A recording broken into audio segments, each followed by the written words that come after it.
नमो नमः। आज हम रुचिरा तृतीय भाग जो कक्षा अष्टम के लिए है उसका प्रथम पाठ सुभाषितानी इसके बारे में पढ़ेंगे। उससे पहले हम जान लेते हैं कि सुभाषित क्या होते हैं और ये इस पाठ में संकलन कहाँ कहाँ से लिया गया है। तो सुभाषित शब्द सुभाषित इन दो शब्दों के मेल से संपन्न होता है। दो शब्दों के मेल से बनता है। सु का अर्थ होता है सुंदर और मधुर तथा भाषित का अर्थ होता है वचन। वचन अर्थात जो मुंह से बोले गए हैं। इस तरह सुभाषित का अर्थ होता है सुंदर और मधुर वचन। प्रस्तुत पाठ में सूक्ति मंजरी ये एक ग्रंथ है जिसमें इस तरह के सुभाषित ऐसे वचनों का संकलन है। नीति शतक, मनुस्मृति, शिशुपाल वधम और पंचतंत्रम से रोचक और विचारपरक श्लोकों को संग्रहित किया गया है। ये संस्कृत के बहुत अच्छे अच्छे ग्रंथ हैं। इनके बारे में हम बाद में विस्तार से जानेंगे। पहले हम पाठ को देख लेते हैं। पाठ के शब्दार्थ और सरलार्थ इस प्रकार है। प्रथम श्लोक है गुणा गुणगेषु गुणः भवन्ति ते निर्गुणं प्राप्य भवन्ति दोषाः स्वादुतोयाः प्रभवन्ति नद्यः समुद्रमासाद्य भवन्त्यपेयः। अभी मेरे साथ बोलिए। गुणा गुणगेषु गुणः भवन्ति ते निर्गुणं प्राप्य भवन्ति दोषाः स्वादुतोयाः प्रभवन्ति नद्यः समुद्रमासाद्य भवन्त्यपेयः। अन्वय है इसका। गुणा गुणगेषु गुणः भवन्ति ते निर्गुणं प्राप्य दोषा भवन्ति स्वादुतोया नद्य प्रभवन्ति परम समुद्रम आसाद्य अपेया भवन्ति। अन्वय क्या होता है? किसी भी श्लोक का ऐसा रूप जो कर्ता क्रिया कर्म के अनुसार व्यवस्थित किया गया हो। शब्दार्थ देख लेते हैं हम इनके। गुणगेषु अर्थात गुणियों में, निर्गुणम गुणहीन या जो गुणों से रहित है, जिसके अंदर गुण नहीं है या बुरे गुण हैं। प्राप्य प्राप्त करके, पहुंचकर। दोषा दोष। स्वादु तोया, तोया मतलब तोय मतलब होता है जल, तो स्वादिष्ट जल वाली। नद्य नदियाँ। प्रभवंती, प्र उपसर्ग है, भू धातु है और इसमें लट लकार प्रथम पुरुष बहुवचन का रूप है, तो प्रभवंती अर्थात निकलती है। असाध्य पहुंचकर। अपेया, पेया मतलब होता है जल, तो पेया मतलब पीना, सॉरी अपेया न पीने योग्य। अ मतलब नहीं, पेया मतलब पीने योग्य। भवंती हो जाती है, भू धातु में डट लकार प्रथम पुरुष बहुवचन का रूप है, भवंती हो जाती है। इसका प्रथम एक है शब्दार्थ गुणगेषु। यहाँ पे अंतिम जो है सु लगा हुआ है। सु सप्तमी विभक्ति बहुवचन का रूप है और सप्तमी विभक्ति में हम में और पर प्रयोग में लेते हैं, तो गुणों में या गुणों पर, तो या गुणों में ऐसा वर्ड आया है, गुणियों में। तो गुणगेषु, गुणज्ञ और गुणगेषु, गुणियों में। सरलार्थ देख लेते हैं हम इनका। गुण गुणवान व्यक्तियों में गुण होते हैं, किंतु गुणहीन व्यक्ति को पाकर वे जो गुण हैं वो दोष बन जाते हैं। नदियाँ स्वादिष्ट जल से युक्त ही पर्वत से निकलती है, किंतु समुद्र तक पहुंचकर वे पीने योग्य नहीं रहती। तो हम बात करते हैं गुण जो होते हैं वो गुणवान व्यक्तियों में होते हैं, अर्थात जो अच्छे गुण होंगे, गुण अच्छे गुणों में, गुणवान जो व्यक्ति हैं उन्हीं में गुण पाए जाएंगे। और यही गुण दो तरह के होते हैं, एक अच्छे गुण और एक बुरे गुण। ठीक है। अब जो गुणवान व्यक्ति है, अगर यही गुण गुणवान व्यक्ति में जाएंगे तो कैसे होंगे? अच्छे गुण होंगे। और यही गुण अगर बुरे व्यक्तियों में चले जाएंगे तो क्या बन जाएंगे? दोष बन जाएंगे। तो जो बुरे व्यक्तियों में होंगे वो वही गुण क्या कहलाएंगे? दोष कहलाएंगे। और जो गुणवान व्यक्ति होंगे उनमें वो गुण कहलाएंगे। तो यहाँ पर समझने वाली बात है गुण दोष, गुण का विपरीत है दोष। गुण किन व्यक्तियों में होंगे? जो अच्छे व्यक्ति हैं। और दोष किन में होंगे? जो बुरे व्यक्ति हैं। अर्थात जो गुण शब्द है यह दोनों व्यक्तियों में अलग अलग रूप से, अलग नाम से जाना जाता है। तो यहाँ पर देखते हैं हम, गुणवान व्यक्तियों में गुण होते हैं, किंतु गुणहीन व्यक्ति को पाकर वे गुण क्या बन जाते हैं? दोष बन जाते हैं। अब हम देखते हैं, जैसे नदियाँ हैं, पर्वत से निकल रही है।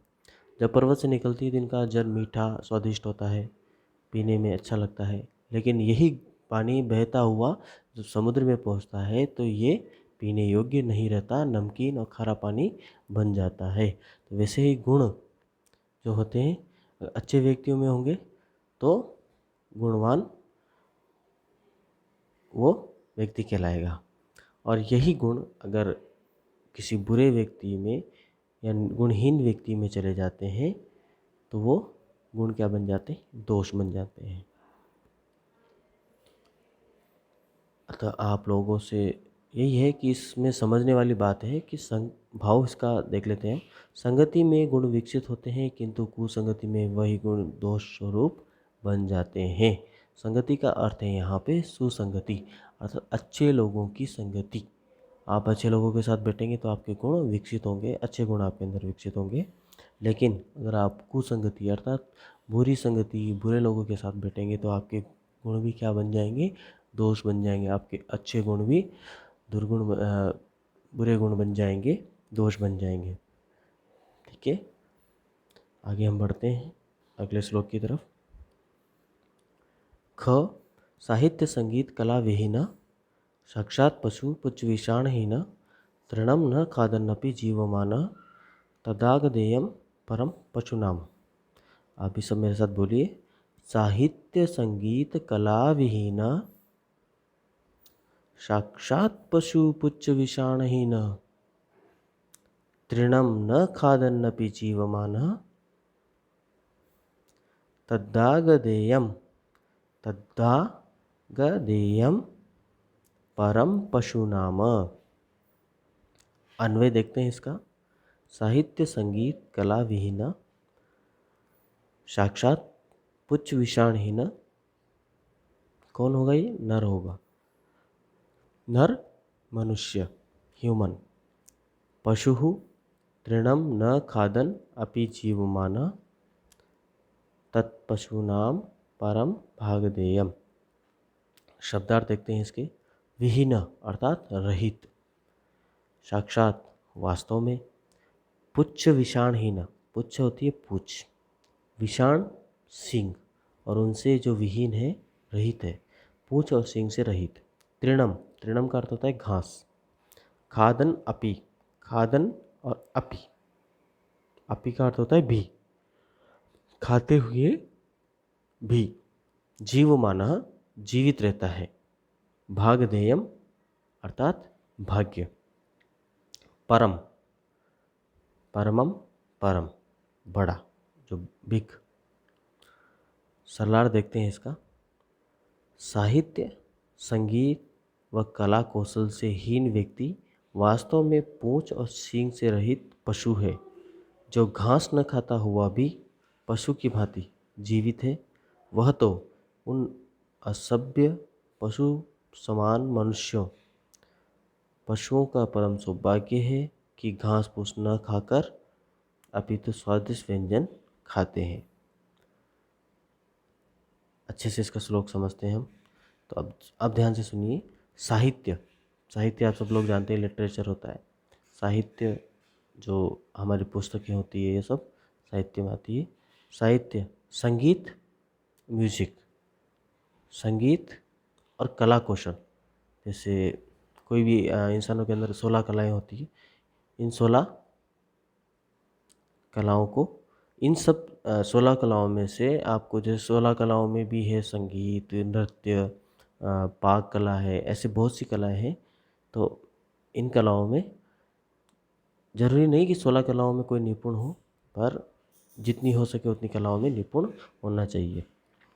तो साहित्य, संगीत और कला कौशल से हीन व्यक्ति, ऐसा जिसके अंदर ये सारी चीज़ें नहीं हैं, वो वास्तव में बिना पूंछ, जो ऐसा मनुष्य जिसके अंदर ये सब नहीं है, वो बिना पूंछ और बिना सींग के पशु है जो घास नहीं खाता है। मनुष्य घास नहीं खाता, ऐसा मनुष्य घास तो नहीं खाता है, लेकिन वो अच्छे पकवान स्वादिष्ट व्यंजन खाते हुए भी एक पशु के तुल्य है, ऐसा उसका जीवन हो जाता है। और यही चीज़ है कि पशुओं की भांति ही वो जीवित है। वो जीवित तो है, स्वादिष्ट व्यंजन खा रहा है, लेकिन जिसके अंदर ये साहित्य संगीत और कला नहीं है वो एक पशु के तुल्य है। और जो घास तो नहीं खाता है लेकिन फिर भी जीवित रहता है।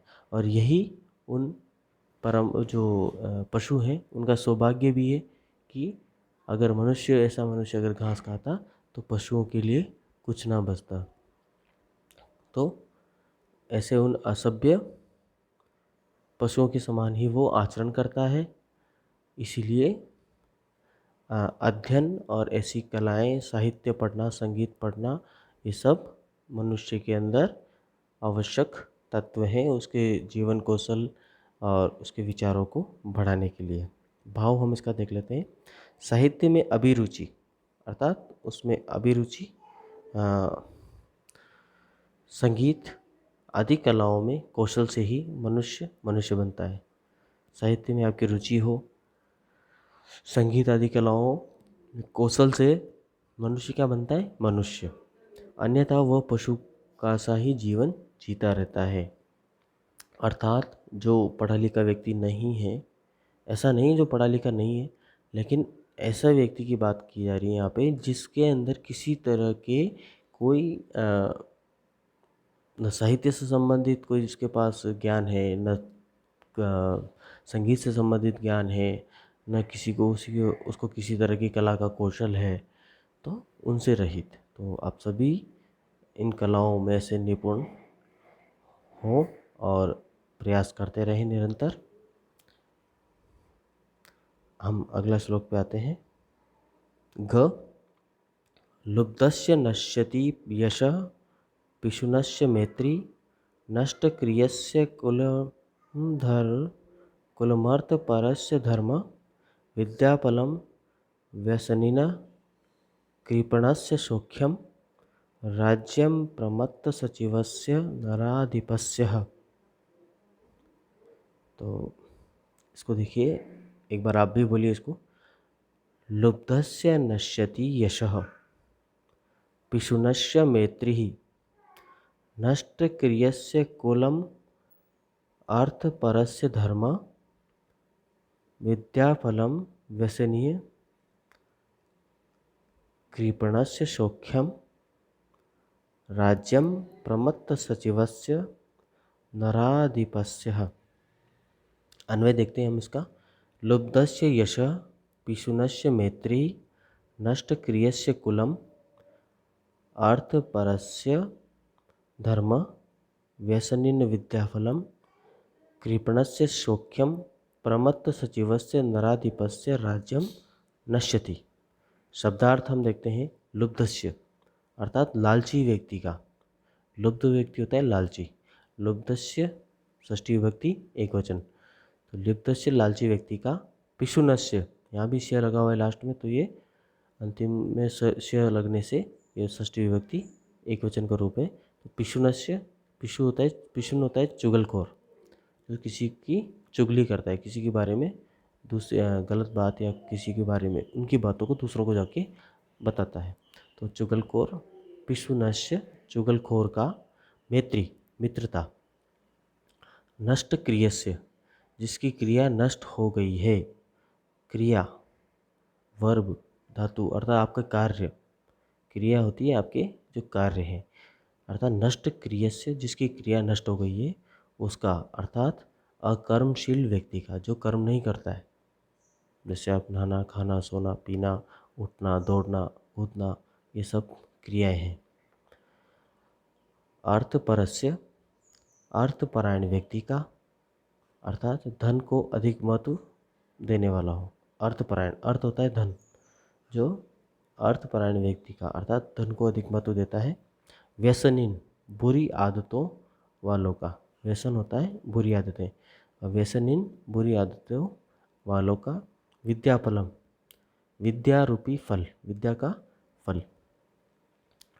कृपणस्य कंजूस का, सौख्यम कृपण होता है कंजूस, सौख्यम सुख, प्रमत्त सचिवस्य प्रमत्त कर्तव्य से परांग मुख मंत्री वाले, अर्थात प्रमत्त सचिवस्य प्रमत्त कर्तव्य न जो आपका कर्तव्य है उससे परांग मुख वाले मंत्री राजा का, नराधिपस्य नर नर मतलब राजा, उसके अधिपस्य राजा का, नश्यति नष्ट हो जाता है, नश्यति नष्ट हो जाता है।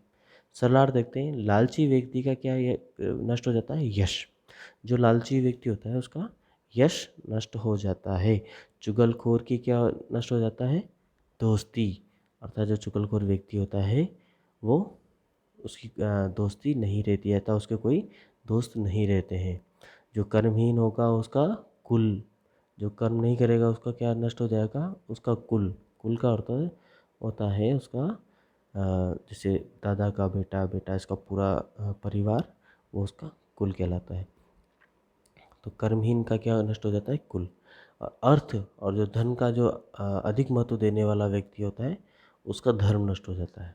जो अर्थ या जो पैसा पैसा करता है उसका धर्म नष्ट हो जाता है, वो धर्म के कार्य नहीं कर पाता, अर्थात उसकी धर्मपरायणता नहीं रहती है। बुरी आदतों वालों का विद्या का फल, जिसके अंदर बुरी आदतें होती है उसका विद्या का फल नहीं मिल पाता है, इसलिए बुरी आदतें नहीं रखें। अर्थात विद्या से मिलने वाला लाभ, जो विद्या से उसको लाभ मिलता है, विद्या पढ़ने से जो उसको लाभ मिलता है वो उसको नहीं मिल पाता है, जिसके अंदर बुरी आदतें होती है। कंजूस व्यक्ति का सुख, जो कंजूस होता है उसको किसी तरह का सुख नहीं मिल पाता है। जैसे वो कभी कुछ सोचेगा कि मुझे ऐसा करना चाहिए, लेकिन वो पैसा कंजूस है, पैसा खर्च नहीं करना चाहता, तो उसको वो सुख नहीं मिल पाता, इसलिए कंजूस व्यक्ति का सुख नष्ट हो जाता है। और प्रमाद करने वाले मंत्री युक्त राजा को राज्य सत्ता नष्ट हो जाता है। तो यहाँ पर आप सभी ध्यान दें कि इनसे आप बचें। भाव है इसका, यदि यश चाहिए तो व्यक्ति लालच न करे, मित्रता चाहिए तो चुगलखोर ना हो, अगर आपको धर्म का आचरण करना हो तो आपको धन के लाभ को अधिक महत्व नहीं देना है। विद्या का फल अगर आपको प्राप्त करना है तो बुरी आदतों से बचना होगा, और जीवन में सुख चाहिए तो कंजूस ना बने, और सत्ता को बनाए रखना हो तो मंत्री कर्तव्य के प्रति लापरवाह ना हो। कोई आपका मंत्री, अगर कोई राजा है उसका मंत्री अगर भ्रष्ट है या अच्छी तरह से काम नहीं कर रहा था, उसका राज्य धीरे धीरे नष्ट होने लगता है। इसीलिए यहाँ कहा है कि सत्ता को अगर बनाए रखना है तो मंत्री कर्तव्य के प्रति लापरवाह नहीं हो। तो हम अगला इसका श्लोक देखते हैं। पित्वा रसम तु कटुकम मधुरम समानम माधुर्यमेव जनयेन्म धूमक्षिकासो